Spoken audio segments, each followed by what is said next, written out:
기도하겠습니다. 하나님, 이곳에 말씀의 영을 허락하여 주셔서 전하는 종과 듣는 모든 이들이 하나님의 마음을 깨달아 아는 은혜가 있게 하여 주시옵소서. 참으로 저희를 온전케 하시는 복음의 능력을 경험하는 이 시간과 이 자리가 되게 하여 주시옵소서. 예수님의 이름으로 기도합니다. 아멘. 우리가 지난 6월 달까지 사도행전의 말씀을 묵상했었습니다. 사도행전 28장의 제일 끝 결말은 바울이 로마의 가택에 연금되어서 황제를 만나기를 기다리면서 2년이라는 시간 동안 집으로 찾아오는 사람들에게 담대히 복음을 전파했다. 그렇게 끝이 났습니다. 그것이 바울의 1차 투옥이었고, 그때의 상황은 그렇게 나쁘지는 않았습니다. 2년이 지나면서 우리로 치면 이제 공소시효가 만료되어서 바울은 석방됩니다. 사도행전에는 그렇게 석방된 이후에 대한 역사는 나오지 않지만 학자들은 그 시기에 바울이 네 번째 전도 여행을 떠난 것으로 추정합니다. 그리고 네 번째 전도 여행의 목적지는 바울이 그토록 고대하였던 땅끝 서바나라고 나와 있는 지금의 스페인이었습니다. 4차 전도 여행까지 마치고 돌아오는 그 사이에 로마에 그리스도인을 향한 박해가 더욱 심해졌고, 결국 바울도 다시 붙잡히게 됩니다. 디모데 전서 안에는 기록 시기를 추정할 수 있는 내용이 없지만 디모데 후서를 보면 내가 지금 갇혀 있다라고 하는 언급들, 그리고 네가 나에게 올 때 외투를 챙겨달라라고 하는 내용 등으로 볼 때 아마 디모데 후서는 2차로 감옥에 갇힌 다음에 형 집행을 기다리고 있는 때다라고 하는 걸 알 수 있습니다. 그랬을 때 아마 디모데 후서 앞에 기록된 디모데 전서도 2차 투옥된 직후 혹은 잡히기 직전에 기록된 편지로 추정합니다. 11월 1일부터 우리가 새벽에 디모데 전서 묵상을 시작했고, 이 주일에는 오늘, 다음 주, 다다음 주일까지 3주 동안 디모데 전서와 디모데 후서의 말씀을 살펴볼 것입니다. 이 디모데 전후서는 바울이 아들처럼 여겼던 후배이자 동료 목회자인 디모데에게 보내는 편지입니다.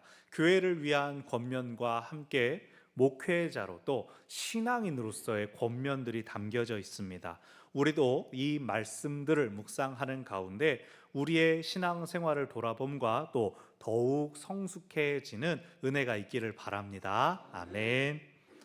바울이 여러 지역을 돌아다니면서 교회를 세우고 복음을 전했지만 모든 곳에 똑같이 관심과 사랑이 가지는 않았을 거라고 생각합니다. 사람이니까, 인간이니까 어떤 지역에 대하여 보다 더 애틋한 마음이 있었을 것입니다. 더 잘 말씀을 받아들이고 더 잘 배웠던 곳, 그런 곳이지 않을까요?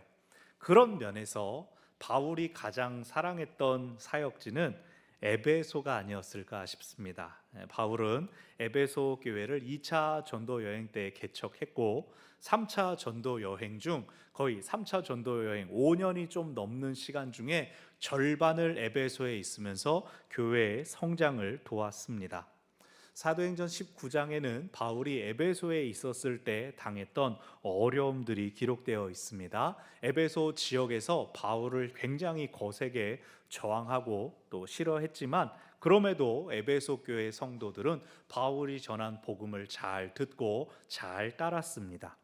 그렇게 애착이 있었기 때문에 바울은 자신도 로마의 박해를 피하는 그 와중에 계속 에베소 교회를 신경 써서 결국 디모데로 하여금 그 교회에 직접 가라, 그 교회에 겪고 있는 어려움들을 직접 곁에서 돌봐 주어라.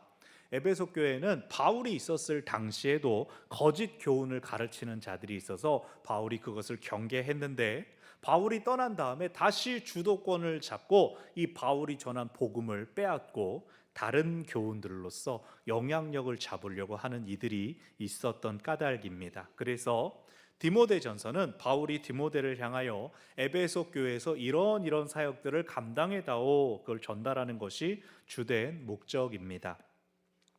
1장은 편지의 전체 서론이면서 또 본문이 시작되고 있습니다. 편지의 서론에는 특히 누가 누구한테 보내는가, 발신자와 수신자가 나타나죠. 특히 바울은 자기 편지의 서론에서 자기가 왜 이 편지를 쓰는지 힌트를 밝히고는 합니다. 1절을 먼저 보면 바울이 자신을 사도된 바울은 사도 바울이다라고 소개하는데, 모든 바울 서신에서 자신을 사도로 밝히지는 않습니다. 교회가 아니라 디모데 개인에게 보내는 편지인데도 내가 사도다라고 소개하는 것은 이 편지가 사적으로 주고받는 안부만이 아니라 공적인 차원에서 보낸다라고 하는 뜻입니다. 그 사도된 자신의 권위를 기억해 달라, 그리고 그것으로 다른 사람들에게 가르치라라는 뜻입니다. 그러면서 자신이 어떻게 사도가 되었다고 하냐면, 구주 하나님과 우리의 소망이신 그리스도 예수의 명령으로 내가 사도가 되었다라고 말합니다. 그러므로 그가 기록한 이 편지는 인간 바울의 지식을 의지한 것이 아니라 하나님께로부터 나온 권위가 있는 엄중한 메시지라는 뜻입니다. 말이 나온 김에 제가 오늘 부탁드리는 것이 있습니다. 공적인 기도 자리, 이 대표 기도와 같은 자리에서는 저를 담임 목사로 불러주시기를 부탁을 드립니다. 제가 우리 교회와 상관없이 외부에서 말씀 전하고 가는 이세영 목사님, 이 목사님이 아니라 여러분의 성적 과정 가운데 영적 여정을 동반하고 함께 가는 담임 목사라는 여러분과의 관계에 지어져 있음을 기억해 주십사 드리는 말씀입니다. 제가 전에도 한번 말씀드렸는데, 몇 달 전에 수영장에서 이제 강사가 저를 보면서 이쪽으로 오세요, 이렇게 부르는데, 제가 못 알아듣고는 멀뚱멀뚱 이제 물안경을 끼고 있으니까 저를 딱 보고 있는지도 모르겠고 그냥 제 쪽 보면서 이렇게 계속 부르는 겁니다. 소리는 울리고 해서 누구 부르는데 좀 빨리 가지. 저도 막 뚫레 하면서 너 아니냐고 나 아니냐고 이러고 있는데, 강사가 조금 이렇게 고개를 흔들더니 목사님 일로 오세요 그러는 거예요.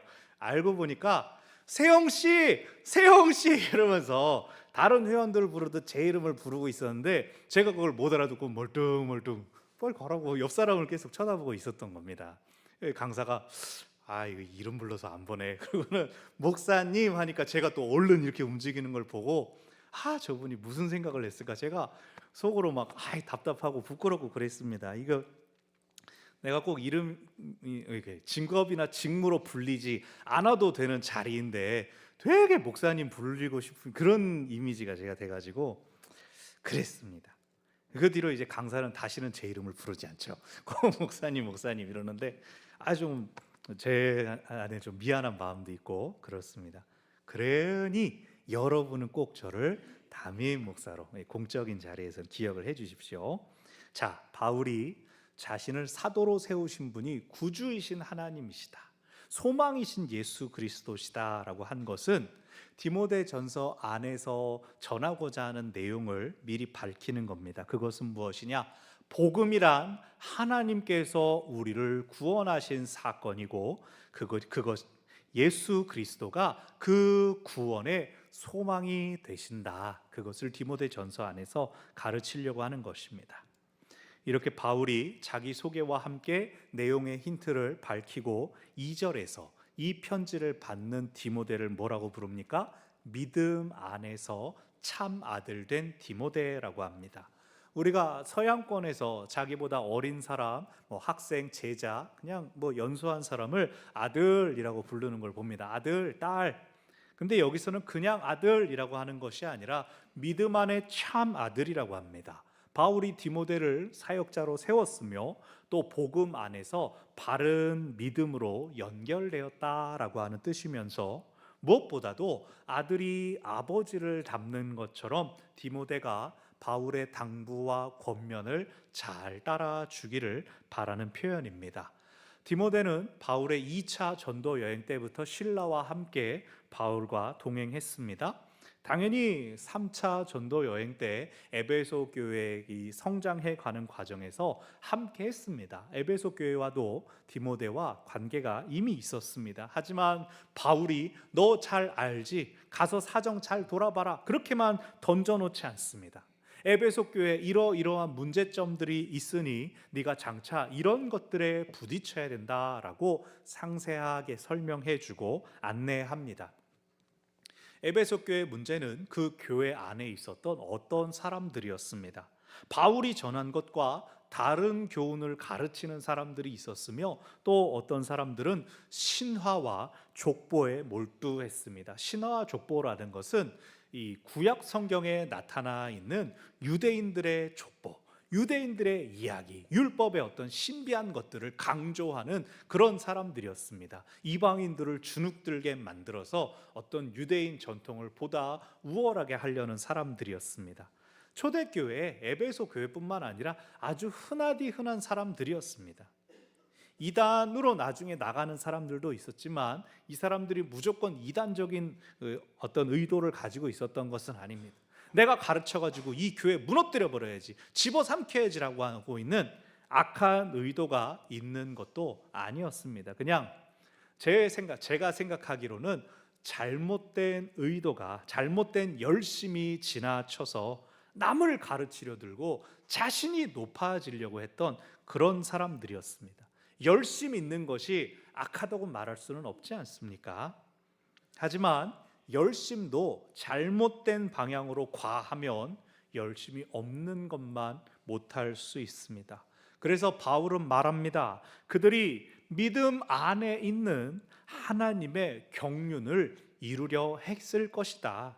즉 그들이 그렇게 열심히 율법을 가르침으로써 하나님의 섭리를 돕는 것이라고 생각했겠지. 하지만 실제로는 변론, 논쟁을 불러일으킬 뿐이었다. 다시 말해서 불필요한 말다툼을 야기시켜서 교회의 덕을 깎아 먹는다라고 말합니다.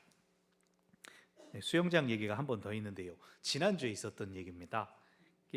이게 저희가 30분 운동 확 하고 한번 이제 끝까지 걸어갔다 오세요 그러는데, 여성 두 분이 저한테 목사님 그러더니 까만 양도 있죠 이러는 겁니다.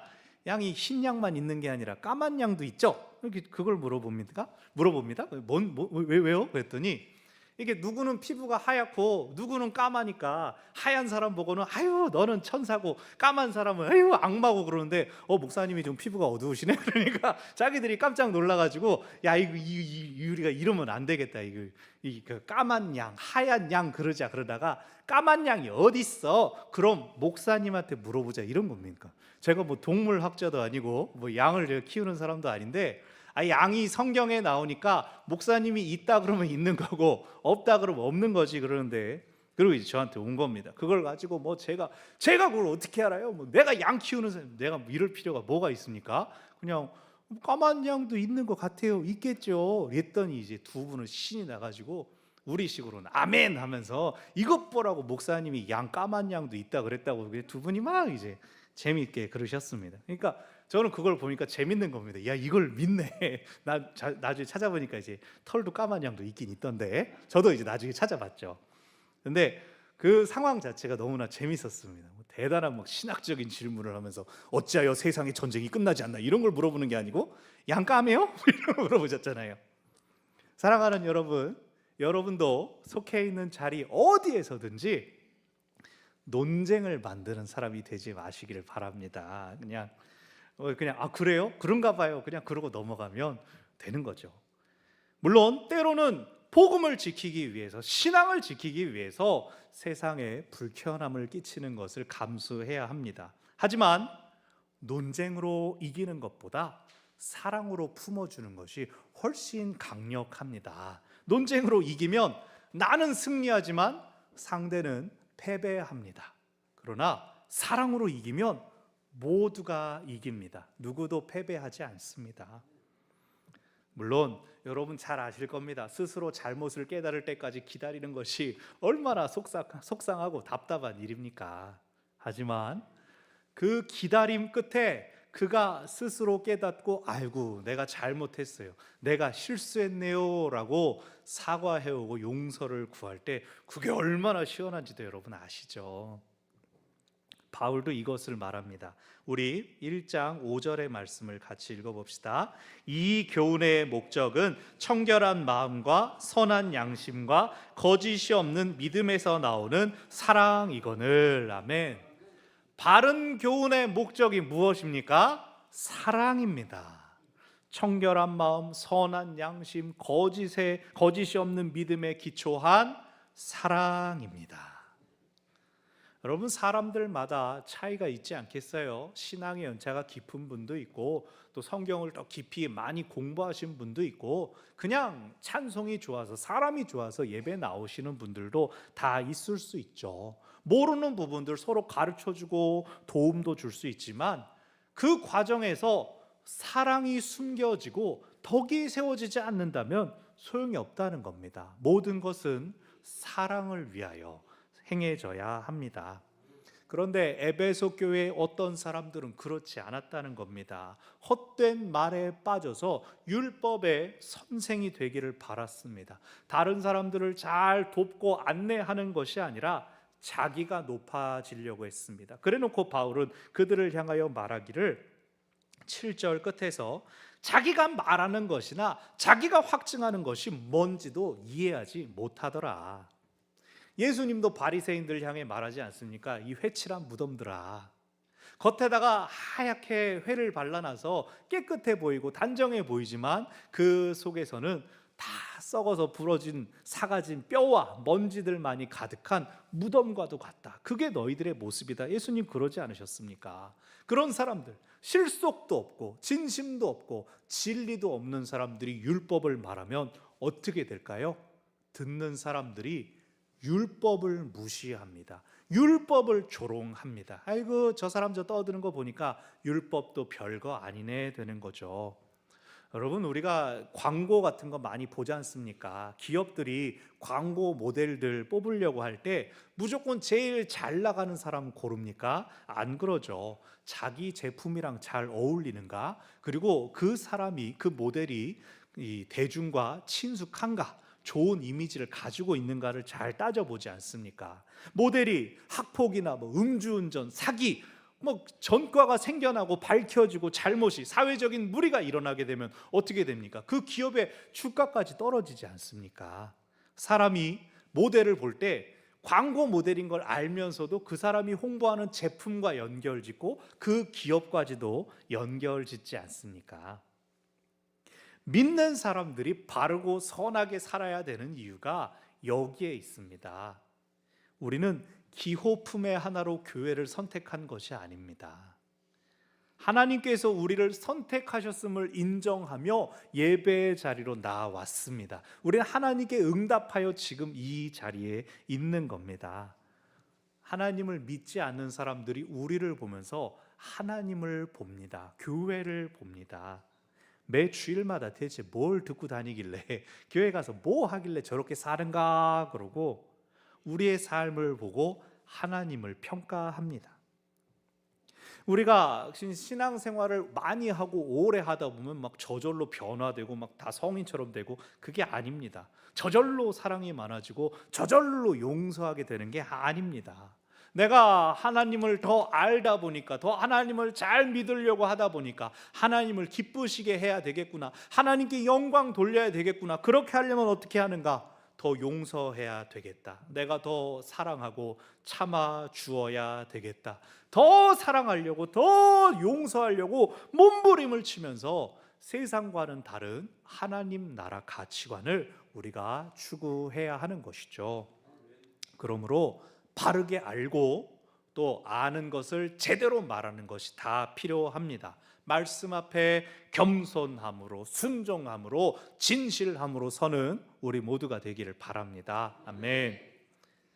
바울은 잘 모르는 사람들 때문에 사람들이 율법을 오해한다라고 말을 하면서, 하지만 원래 율법이란 범죄한 사람들, 죄인들을 위한 것이다 라고 말합니다. 율법이 나쁜 것이 아니라 율법을 통해 죄를 깨닫고 율법을 통해 삶을 조심하게 만들려는 것이다 라는 겁니다.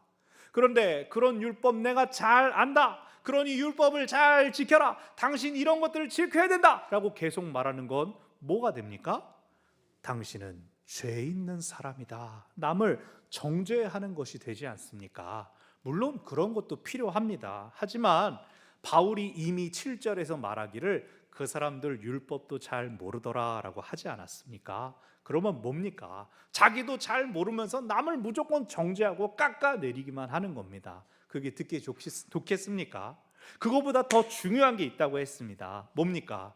사람이 죄를 깨닫는 것보다 더 중요한 것은 사랑입니다. 사랑. 하나님께서 우리를 얼마나 사랑하시는지를 깨달았을 때에 그 사랑 받았는데 내가 죄인이었구나. 이렇게 흘러가야 됩니다. 자, 11절에서 다시 내가 전한 바른 교훈은 하나님의 영광의 복음이다 라고 말합니다. 다시 말해서 하나님께서 영광스러운 관계로 우리를 초청하신다는 사랑의 소식이라는 것입니다. 거기에는 거짓 교사나 헛된 가르침이 끼어들 여지가 없죠. 하나님께서 직접 우리를 부르시니까요. 사랑하는 여러분, 우리 지금 여기 왜 와 있습니까? 오늘 왜 예배합니까? 졸지 않고 설교 다 들으면 누가 돈 줍니까? 밥은 나옵니다. 여러분 예배 끝나면 점심 식사 시간 되면 맛있는 밥 드실 수 있습니다. 근데 밥 먹으려고 예배 드리는 거 아니잖아요. 예배 안 드려도 밥은 다 먹으니까. 여러분 우리 왜 교회 다니고 예배합니까? 옛날에는 교회 가면 예수 믿으면 복 받는다라고 했습니다. 예수 믿으면 병도 낫고 돈도 벌고 복을 받는다. 원하는 거 다 된다. 어떤 면에서 교회는 사람들의 소원이 모이는 곳이었습니다. 근데 소원 다른 말로 하면 욕구가 모이는 곳이었습니다. 반대로 말하면 소원을 가진 사람들이 모이는 곳이 교회였습니다. 그것도 나쁘지 않습니다. 하나님께서 여러분 다 건강 튼튼하게 해 주시기를 바랍니다. 부자 되게 하시기를 바랍니다. 아멘 하면 혼나는 거 아닙니다. 지금은 아멘 해도 되는 겁니다. 제가 목사로서 사랑하는 성도 여러분이 진짜 건강해서 원하는 일 무엇이든지 다 하고 내일에 대한 걱정, 염려 없이 맛있는 거 많이 먹고 배불리 먹고 하고 싶은 일 마음껏 하실 수 있기를 바랍니다. 진짜 아멘입니다. 그런데 더 크고 중요한 이유와 목적이 있어서 우리가 모였다는 겁니다. 그것을 바울은 교훈, 바른 교훈이라고 말합니다. 교훈, 가르침입니다. 이 가르침이라는 것은 막연하지 않고 구체적인 어떤 실체입니다. 자, 여러분 예수 믿으면 부자 된다. 얼마나 돈이 많아야 부자가 되는 겁니까? 부자의 기준이 무엇입니까? 아주 어려운 사람은 길을 가다 5만 원만 주셔도 아싸 막 오늘 신나가지고 이걸 뭘 해먹을까 뭘 살까 5만 원 신사임당 한 장 가지고. 추수감사절에 말씀드렸던 것처럼 우리 교회에서 몇 가정을 선정하여서 이 김장 지원금을 몇 가정 전달해드렸습니다. 다들 기쁘게 받아주시는 거예요. 저는 사실 왜 이걸 나를 주냐고 막 역정을 내시고 할까 봐 이걸 어떻게 좋게 드릴까 했는데 너무 잘 받아주셔가지고 감사합니다. 하나님께서 우리 또 모든 가정을 풍성하게 해주시기를 바랍니다. 아멘. 그런데요 제가 이재용이나 정용진 같은 재벌 총수에게 정 사장 요즘 힘들지? 이걸로 김치라도 사 먹어 그랬으면은 좋아할까요? 주면 받긴 받겠지만 그 사람들이 아싸 이걸로 내가 물김치 사 먹어야지 그러겠냐고요. 예수 믿으면 복 받는다? 이게 굉장히 막연한 표현이라는 겁니다. 이렇게 추상적인 말이 없습니다. 사람이 생각하는 복의 기준이 다 다르기 때문이죠. 더 분명한 복음의 실체를 오늘 붙드시기를 바랍니다. 복음은 바른 교훈입니다. 그 가르침을 기억하고 따르면 청결한 마음과 선한 양심과 거짓이 없는 믿음에서 나오는 사랑을 깨닫게 됩니다. 그러면 사랑이요? 사랑도 좀 추상적이고 이게 좀 실체 없는 거 아닌가요? 하실지 모릅니다. 자, 여러분 옆에 앉아 있는 분 한번 보시겠습니까? 옆 사람을 한번 딱 보세요. 옆 사람 보고 여러분 가족 아니어도 그냥 실실 웃게 되죠. 내가 웃으라 그랬어요? 근데 보니까 좋아서 여러분이 그냥 보니까 그냥 씩 웃게 되죠. 가족이든 아니든. 여러분, 우리 주보에 실리는 이름들이 있습니다. 보고 오래 다닌 분들은 누가 아직도 편찮으시구나, 누가 뭐 시험 보는구나 알겠지만, 생판 모르는 분들, 우리 교회 등록 안 하시고 오시는 분들도 함께 기도해 주시기를 바랍니다. 그럼 아멘 그럽니다. 누군지 몰라도 기도해야지 생각합니다. 이제 여러분 예배 마치고 나서 점심 드실 때 아주 최고의 정성으로 차린 음식들 맛있게 드실 겁니다. 공짜로요. 뭐 이 당연한 거예요? 헌금했으니까 그만큼 먹을 거예요? 뭐 11조 한 날은 뭐 2번 떠먹어요? 아니잖아요. 매주마다 생각지도 않은 은혜들이 막 교회에 쌓이는 걸 봅니다. 요즘 또 가을이지 않습니까? 농사 지었는데 너무나 많네, 이거 교회 식구들이랑 나눠 먹으세요. 막 교회 갖다 놓습니다. 주일날 뭐 요리할 거 있으면 갖다 쓰세요. 막 그럽니다.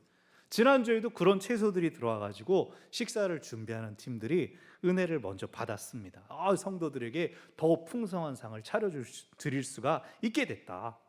지난주 팀이, 오늘 식사하시는 팀이 화요일에 와서 김장 쪼물쪼물 해놓고, 채소 들어온 채소 있어서 김장 조금 해놓고, 또 금요일 날 와가지고 고기를 이렇게 잘 자라 이렇게 잘 재워놨습니다. 이제 깨워서 이제 볶고 있죠. 다른 주간에도 보면은 목장마다 텃밭 있는 분들은 이거 교회 식구들 먹어야지 이만큼 가져오시고, 집에 뭐 가지고 있었던 선물 뭐 들어왔다고 다 가져오시고, 그런 일들이 많이 있습니다. 또 직접 하지 못해도 우리 지난주에 섬겨주셨던 것처럼 또 성도들을 대접하고 싶은 마음으로 헌금을 하시는 분들도 계십니다. 이 모든 것들이 추상적입니까? 그렇지 않아요. 구체적이고 실체적인, 우리가 먹고 볼 수 있는 사랑입니다. 그럼 그 사랑, 하나님의 사랑이라고 하면 또 추상적이고 막연한 거 됩니까? 여러분, 사랑하는 가족들이 있습니다. 아이들은 깔깔대고 어른들은 언제들 맞아주시고 따독여 주시죠. 가족은 멀리 떨어져 있으면 잘 있겠지라고 하는 믿음이 있고, 가까이에 있어도 막 그립고 고맙고, 그런 게 가족입니다. 일터는 생계의 수단이자 내가 세상에 기여할 수 있는, 나를 필요로 하는 자리입니다. 하나님께서 나에게 허락하신 자리들, 그 모든 자리가 구체적인 사랑의 현장입니다. 그러므로 오늘 우리가 예배하는 이유도 사랑입니다. 하나님께서 우리를 사랑하심을 예배를 통하여, 또 친교를 통하여, 곁에 계신 성도들을 통하여 확인합니다. 그리고 그 사랑을 이제 나의 가족과 나의 이웃과 이 세상에 전하고 보여주기로 우리가 다짐하는 것입니다. 복음은 사랑으로 사는 것을 기억하고 또 사랑으로 누군가를 살리는 것입니다. 이 가르침을 기억하시기를 바랍니다. 우리가 사랑으로 산다 확인했으니 이제는 세상을 사랑으로 살려야 합니다. 오늘날 사람 사는 세상, 이 우리가 살아가는 지구라는 환경이 가지고 있는 모든 위기가 사랑 없음 때문입니다. 사랑이 없으니까 서로를 사람으로 보지 않습니다. 사랑이 없으니 이 환경을 그냥 소모해버리고 맙니다. 사랑에는 놀라운 힘이 있습니다. 우리 사람은요, 사랑하게 되면 그 대상을 자기처럼 여기게 됩니다. 반려동물 키우시는 분들 잘 아시죠? 그 짐승입니까? 내 새끼지 않습니까? 우리 아들이고 우리 딸, 우리 가족이지 않습니까? 여러분, 요즘 반려돌 아세요? 돌멩이 주워다가 반려처럼 이제 스프레이로 물도 뿌려주고 가만히 놔두고 생각하고 있구나, 방해하지 않을게. 그 돌멩이 사물에다가 막 사랑을 쏟는 그런 문화가 재미겠죠? 진짠가? 근데 이미 사람들은 자동차를 그렇게 사랑하는 사람이 있지 않습니까? 집, 아이고 얼마나 많은 사람들의 그 짝사랑, 집, 부동산, 게임, 만화, 연예인, 사람들은 사랑합니다. 이렇게 보니까 사람이 사랑이 없는 게 아니네요. 바른 교훈을 통한 사랑, 하나님으로부터 나온 사랑을 알지 못하는 것이, 잘못 사랑하는 것이 이 세상을 사랑 없는 것처럼 보이게 만듭니다. 우리는 복음, 이 바른 교훈으로부터 나오는 그 사랑을 전해야 합니다. 그 사랑을 우리 삶에서 드러내고 표현하고 알려주어야 합니다. 그래서 일상에서 마주치는 사람들에게 조금 더 친절하고, 또 이해할 수 없는 상황들을 만났을 때 조금 더 긍휼한 마음을 품어 봅시다. 아주 작은 실천을 한번 해 보십시오. 여러분, 가게 가서 물건 사고 이제 카드 주고 영수증 카드 받잖아요. 혹은 이제 버스 타고 요금 주고 받을 때, 택시 타고 그럴 때 이 직원이나 기사님의 눈을 보고 인사를 해 보십시오. 우리 보통 감사합니다, 아니 전화하세요 이러고 그냥 서로 뒤통수 보고 인사하지 않습니까? 그렇게 하지 말고 카드 받고 좋은 날 되십시오, 감사합니다, 눈을 보고 인사해 보십시오. 이러면 뭐 합니다, 이렇게 제가 말씀 안 드립니다. 한번 해보십시오. 사랑을 발견하게 될 겁니다. 말씀을 정리합니다. 자, 교회가 천국의 모형이라고 하는 것은 우리가 장차갈 천국을 준비하는 곳이다 라는 뜻도 있지만, 험한 세상을 살아가는 사람들에게 교회가 작은 천국이 되어야 한다라는 뜻도 있습니다. 우리 안에 이 기쁨과 즐거움의 한 영혼이 또 초대를 받고 그의 삶에도 하나님의 사랑이 충만하게 된다면, 그것이야말로 하나님께서 우리를 쓰시는 모습이 될 것입니다. 그렇게 이 땅 가운데 사랑의 도구로 쓰임받는 우리 모두가 되기를 바랍니다. 아멘. 기도하겠습니다.